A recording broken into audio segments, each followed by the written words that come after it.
Farm Week is a production of the Mississippi State University Extension Service. Today on Farm Week, Mississippi celebrates Farm to School Week. It's not only about teaching school children, it's also about getting Mississippi-grown food into school cafeterias. Beaumont may be small, but that didn't stop a large crowd from showing up for the Mississippi Muscadine Field Day.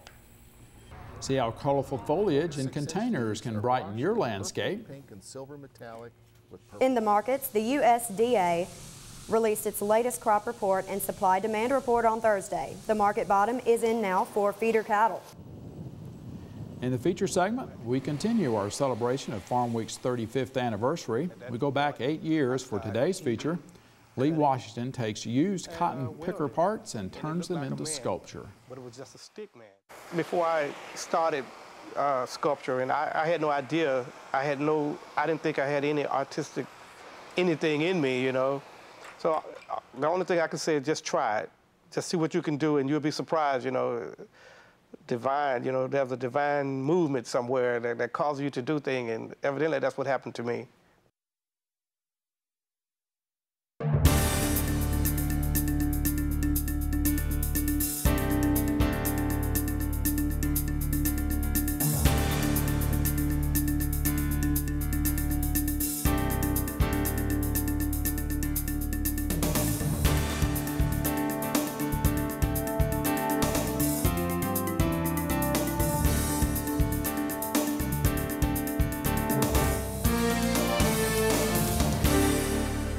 Good day, everyone. I'm Amy Taylor. And I'm Artis Ford. Welcome to Farm Week. Mississippi celebrated its first Farm to School Week last week. Amy, the event took place in several schools across the state, and one of those locations was Roush Elementary in Brandon.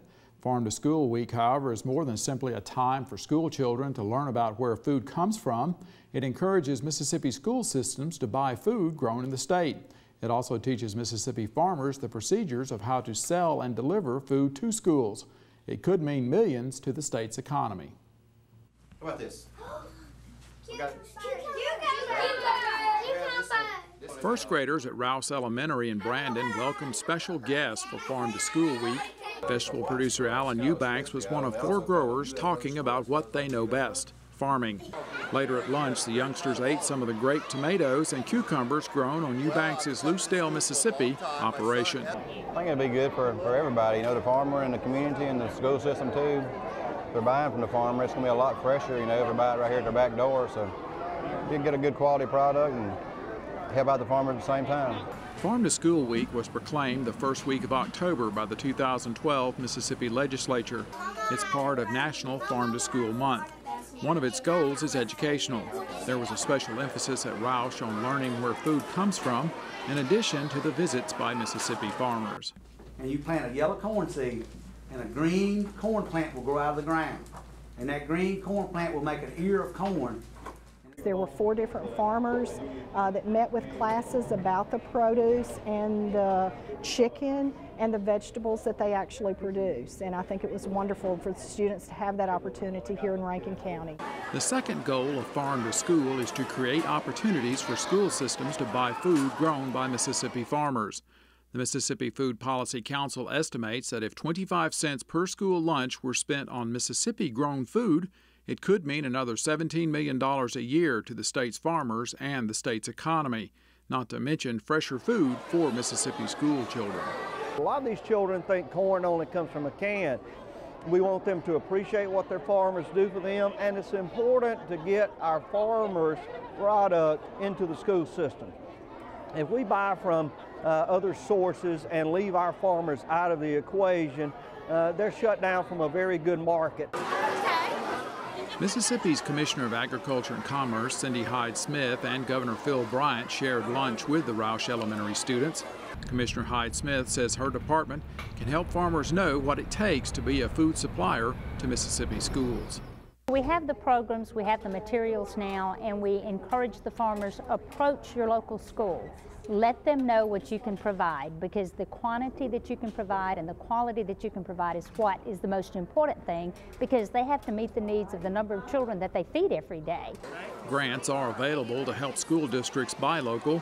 The DeSoto County Public School System is using a $100,000 grant from the U.S. Department of Agriculture and the Department of Defense. A conference will be held November 14th at the Rankin County branch of Hines Community College to help school systems and farmers link up. Well, the November 14th conference is called Healthy Farms, Healthy People. It takes place Wednesday, November 14th at the Rankin County branch of Hines Community College on Country Place Parkway in Pearl. You will be asked to pre-register by October 19th if possible. Institutional food users like schools and hospitals are urged to attend. Farmers are also urged to participate. There will be an opportunity for both sides to make contacts. Sessions will include instruction on how to buy commodities and how farmers should approach selling to schools. There's also a booklet already available from the Mississippi Food Policy Council with this information. You can also get help from the Mississippi Department of Agriculture and Commerce. We'll have those links on our Farm Week webpage and Facebook page. Popularity is growing for muscadine production as folks in Mississippi learn more about the appealing taste, different flavor varieties, uses for muscadines, and even health benefits.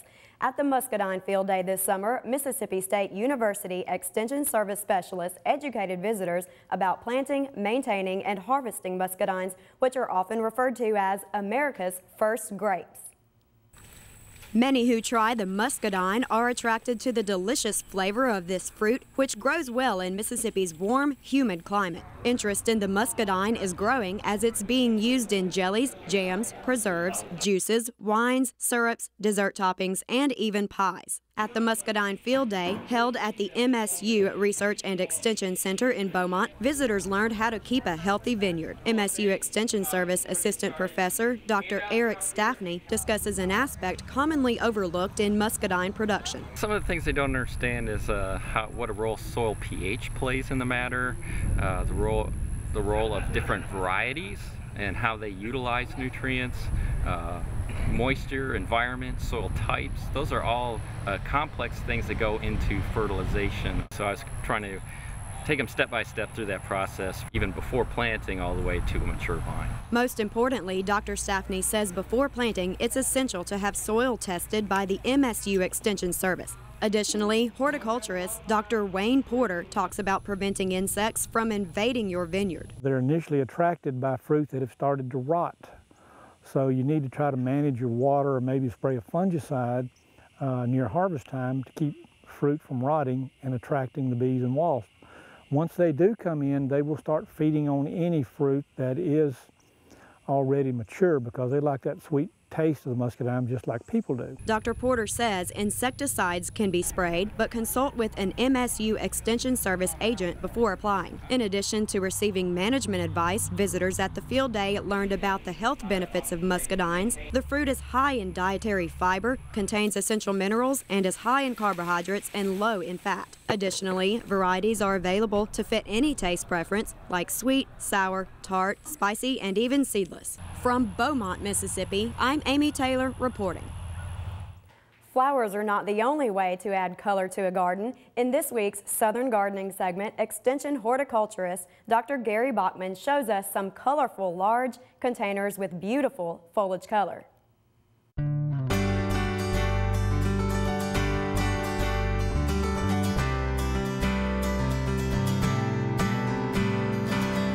Many gardeners have learned that flowers are not the only option when it comes to providing color. Ornamental foliage is an easy-to-grow landscape workhorse. Today I'm visiting a home where the owner has made quite an impact with big combination containers. It's the end of summer and these colorful foliage plants are still going strong. The ornamental plant I like the best is the Persian shield, which is typically grown as a houseplant. The leaves have a colorful iridescence. Elliptically shaped 4 to 6 inch leaves are washed in purple, pink, and silver metallic with purple undersides. The green veins are prominently displayed. Sun coleus are real mainstays for foliage color. The bright yellow leaves with chocolate brown venation of this Nevada coleus shine in this container. It is complemented by the darker Kong coleus that draws the viewer's eyes into the planting. This late in the summer, the coleus flower spikes add another dimension of texture. The second container has a red theme. Red fountain grass foliage and flower plumes arch gracefully, ready to move with the slightest breeze. Blazing lime irisine has its bright red stems holding the lime and cream variegated foliage. Saturn coleus has foliage that is a rich burgundy red and has brilliant lime green centers that draw the viewer's attention. Bright red petunia creeps around the base, adding color highlights. Growing colorful foliage in large containers can make a huge impact in the landscape. I'm horticulturist Gary Bachman for Southern Gardening. Gary says make sure the drainage holes in the bottom of your container are open so excess water can drain away. In the feature segment, we continue our October emphasis on Farm Week's 35th anniversary. We'll step back 8 years to see how Lee Washington turns cotton picker spindles into art. Time now for the markets with artists, and it was a big day for reports this week. Yes, it was, Amy. The October crop production report and then the supply-demand report were both released Thursday morning. In the markets, it looks like, did the October crop report confirm the September numbers? Our corn supply is still tight in the supply-demand report, and the floor seems to be in under feeder cattle prices. Well, let's start off with the numbers from the October report. The report often looks to the October report to stabilize and confirm what the U.S. Department of Agriculture has estimated earlier. U.S. soybean crop 2.86 billion bushels, that's up 226 million from the September report. Yield up 2.5 bushels here in Mississippi. We saw them increase our crop from September by 260,000 bushels, but they kept the yield the same at 41 per acre across the state. U.S. corn down slightly, down 0.2%, not much, 10.73 billion bushel crop. We see a yield estimated 122 bushels across the nation. Here in Mississippi, almost 122 million bushel crop being predicted. That was up 1.68 million from the last report in September, and the yield was increased 6 bushels per acre to 156 bushels per acre here in Mississippi. We look at U.S. rice, 199 million hundredweight. That is up about 2.5 million hundredweight from the September report. Yield was increased 94 pounds per acre to 74.28. Here in Mississippi, we saw ours go up as well. We helped make that go up 8.73 million hundredweight with a yield across the state of 7,100 pounds per acre. U.S. cotton can't seem to catch a break with cotton. 7.29 million bales being predicted. That is up 178,000 from the September report. Saw the yield increase to 795 across the nation. Here in Mississippi, a 1,200 pound bale average. We saw our average upped by 188 pounds compared to the September report. Looks like we're going to have a 970,000 bale crop. As we look at U.S. peanuts, 6.11 billion pound crop. That is up 289 million pounds from the September report. Here in Mississippi, we saw our numbers stay the same, 187.2 million pound crop, 3,900 pounds per acre. And we have 52,000 acres of peanuts in Mississippi this year. That's up 246% from the year before. Well, now the World Supply and Demand Report was also released on Thursday by the USDA. U.S. corn exports were lowered by 100 million bushels. Generally, price projections for the coming year were lowered in the U.S. As we look at corn, ending stock 619 million predicted. That's off 114 million lower, I should say, than the September estimate. The season average price was taken down by 10 cents. It now stands at $7.10 to $8.50 a bushel. As we look at soybean ending stocks, they were increased 15 million up to 130 million on the new crop, but that's still a very razor thin edge. Season average was bounced down though by 75 cents, 14.25 to 16.25 per bushel for the year. So we look at rice ending stocks, 100 million hundredweight. That was unchanged from the September report. The rice season average was up 70 cents, 13.20 to 14.20 a hundredweight. As we look at cotton ending stocks, 5.6 million bales here in the U.S. That's up 300,000 from the September estimate. As we look at price, it's going down. The high end of the range was lowered 4 cents. It now stands for the season average price of 62 to 74 cents per pound. Wheat ending stocks in the U.S., 654 million bushels predicted. That's down 44 million from the September estimate. We saw the entire price range narrowed set to 765 to 8.55 a bushel for the year. Well, our trivia question this week involves a measure of land that we hear a lot about. And the question is, how big is an acre of land? Is it the size of a football field, the size of 2 football fields, the size of a baseball field, or a soccer field? I'll have the answer at the end of the markets. We're going to pause now for a short break on Farm Week. Coming up, we'll look at the calendar and the second part of the markets. Artist Ford reports that feeder cattle continue to slip, but there appears to be a bottom in the market. In the feature segment today, cotton picker art. Lee Washington takes cotton picker spindles and turns them into imaginative sculpture.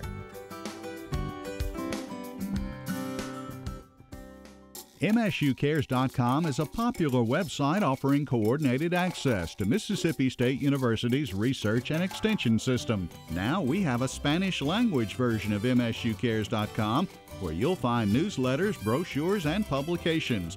Plus, you can view Spanish language videos on topics including credit, finances, and immunization.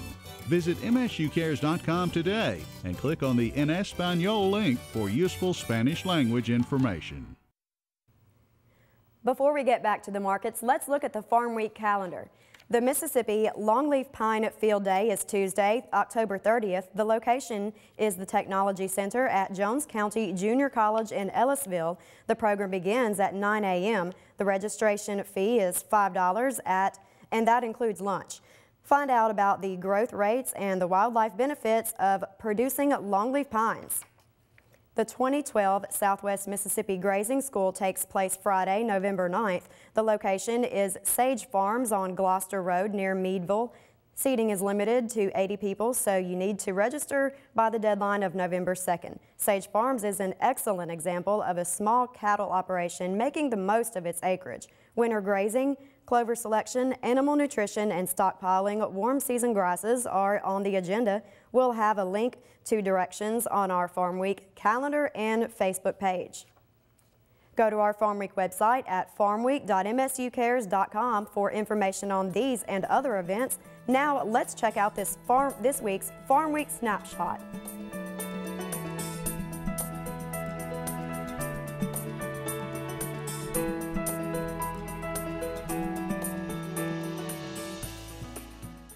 Well, in the beef sector, analyst Sue Martin says that even though feeder cattle prices have been drifting lower, she believes there is a floor in the market, especially if corn prices drop more. I think that our lows are in on that market for some time to come, but I also think that we've had a pretty good rally and now the market's kind of filtering down a little bit. We might see the market still step back a little bit more on the feeders. Maybe Jan feeders get down to around 143.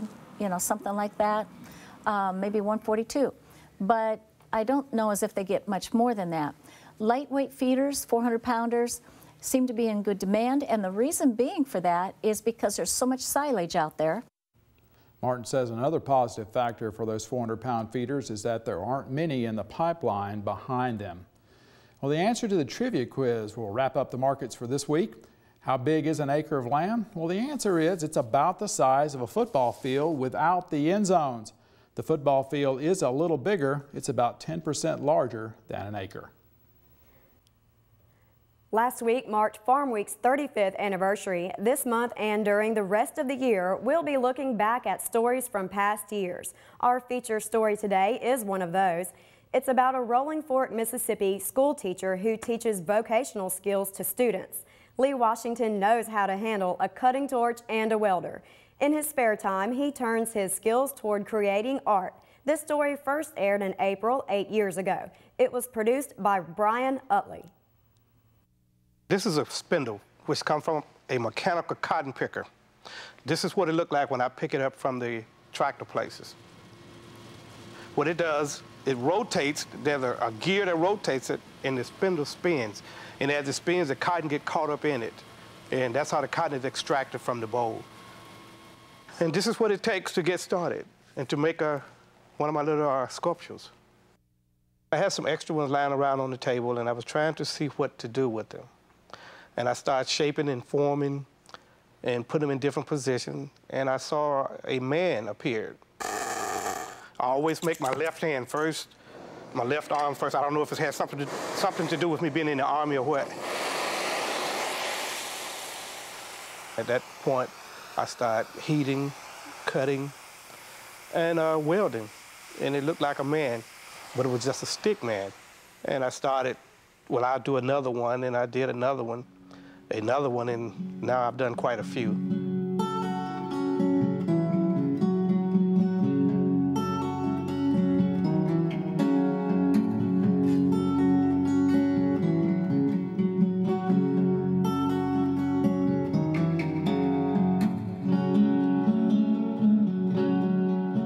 I teach agricultural power and machinery, which deals with a little bit of welding, tractor operation and maintenance.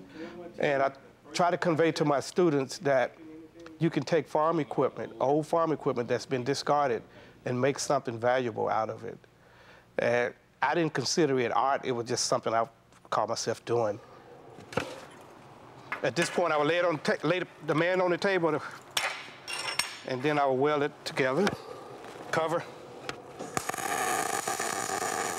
When I'm set up with my exhibits, and it just amazed me how people come up and say, wow, this is very unique. How did you come up with this, you know? And I feel good that people love what I do, you know, just something that I do. You know, I don't consider myself an artist. Everybody say that I am, but it's just something that I love to do, and I do it. I bought the first one, and I have bought 4 pieces. The crucifixion, a fisherman, and I bought the folding of the flag, and his art is just fabulous. He's creative with his art, and I like the basketball players, and the one with the man and the woman, like they finna get married, stuff like that was pretty unique. I teach them how to do that if they want to learn. If they don't want to learn, I don't try to force it on them because it's not part of the curriculum. I made a piece for each student, but I made them sit there and watch me as I made each piece that they wanted me to make. And I said, the next time you do one, which should be coming up in April or this month, I said, well, you're going to have to do the next one by yourself. Well, this one is okay. Well, I was welding one day, and then it was like this big one that he was making. Then I said I wanted to try one, so I made one like a man like hunting deer. Yeah, then I made one of those while the man was in the deer stand. So that's when I made. I made 2 of those. I can do that? He tell me all the time, nothing gonna leave out this shop half done. Like, he'll tell you something, he'll joke about it, but when he gets serious, he's serious about it. Like, he wants you to get the job done. Like, he's not the type of person that you just up and just half do it. He want everything done to perfection. You don't want to go like I said, he's just a fun person. He fun, he real cool.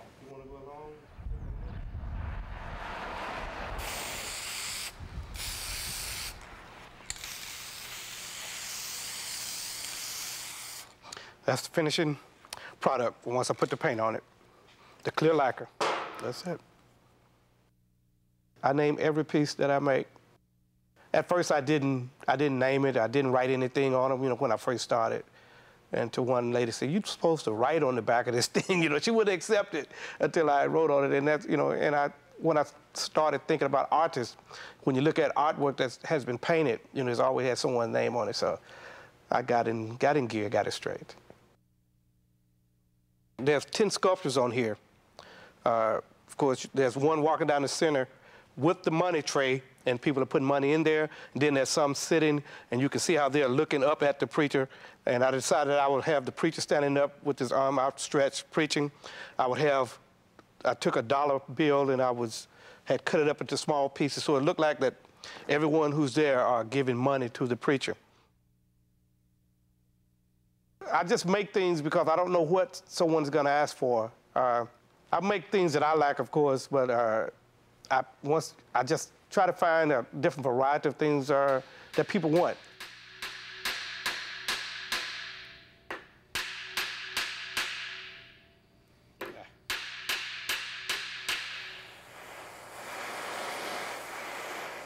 Before I started sculpture, and I had no idea, I didn't think I had any artistic anything in me, you know. So the only thing I can say is just try it. Just see what you can do, and you'll be surprised, you know. divine, you know, there's a divine movement somewhere that causes you to do things, and evidently that's what happened to me.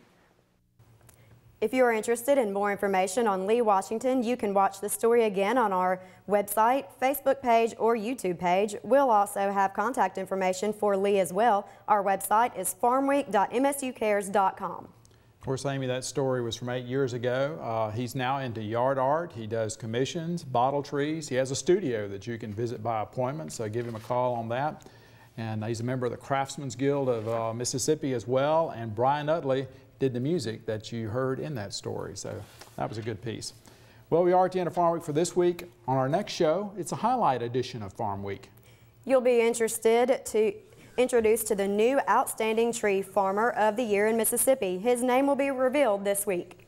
We'll continue our celebration of Farm Week's 35th anniversary. The Roten family sells specialty foods and runs a popular local restaurant.